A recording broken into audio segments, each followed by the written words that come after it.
પૂતનાએ લીધો છે કૃષ્ણ કનૈયાને પોતાના ઘોડામાં સ્તનપાન કરાવવા લાગી છે. ભગવાને પેલા તો વિચાર્યું કે આ આટલી બધી ભાગ્યશાળી કે મને ઘોડામાં લઈને સ્તનપાન કરાવે. જોયું તો એ બલિરાજાની દીકરી હતી ત્યારે ભગવાન વામન પદાની ત્રીણી દૈત્યેન્દ્ર જ્યારે કીધું કે 3 પગલા પૃથ્વી આપી દે, મારે બીજું કઈ જોતું નથી. અને ઈ વામનનું સ્વરૂપ એટલું સુંદર હતું કે પૂતનાને એમ થયું કે આવો દીકરો મારા ઘરે હોય તો,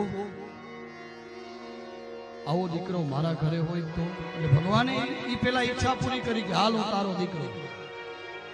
પણ જ્યારે એક પછી એક શું માપી લીધું તું? પ્રથમ પગલે પૃથ્વી માપી, બીજે પગલે આકાશ માપી, ત્રીજું પગલું બાકી રહ્યું ત્યાં બલિરાજાએ મસ્તક ચાપ્યું. 2 પગલામાં જ્યારે બધું જ માપી લીધું ત્યારે એને કીધું કે આવો દીકરો જો મારે હોય તો એને હું ઝેર દઈને મારી નાખું. ભગવાને કીધું હાલ તારી 2 ઈચ્છા હું પૂરી કરું. ઘોડામાં લીધો અને સ્તનપાન કરાવવા લાગી છે એ પૂતના. અને ભગવાન અર્થ તો ઘણા બધા બતાવ્યા છે. ભગવાન કૃષ્ણ છે, લાલો છે ને, મહાદેવની યાદ કરે છે કે આ ઝેર પીવાની આદત મને નથી, હું તો માખણ મિશ્રી ખાવા વાળો. હે ભોળાનાથ, હું તમને યાદ કરું છું.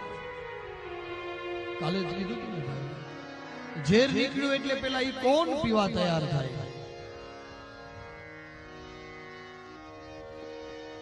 અને આમે કહેવાય છે ને, સાગર મથાનો સાર હળાહળ ને મેળવું.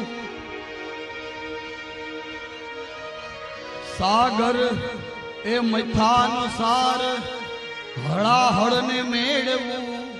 કેમ કે અરતનો એ જડી જડીને ક્યાં સુધી જડે હો, ક્યાં સુધી. સાગર મચાનો સાર આવીશ મેળવ્યું, રત્નો જડી જડી ક્યાં સુધી જડે, રત્નો જડી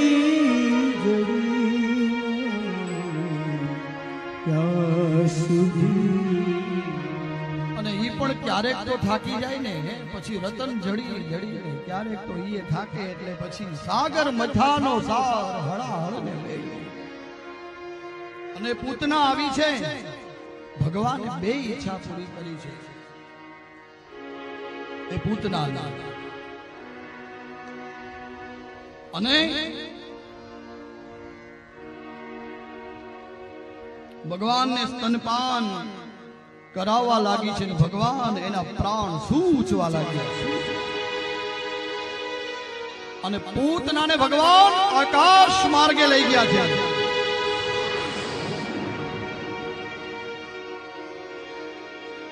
મને છોડી દે, મને છોડી દે,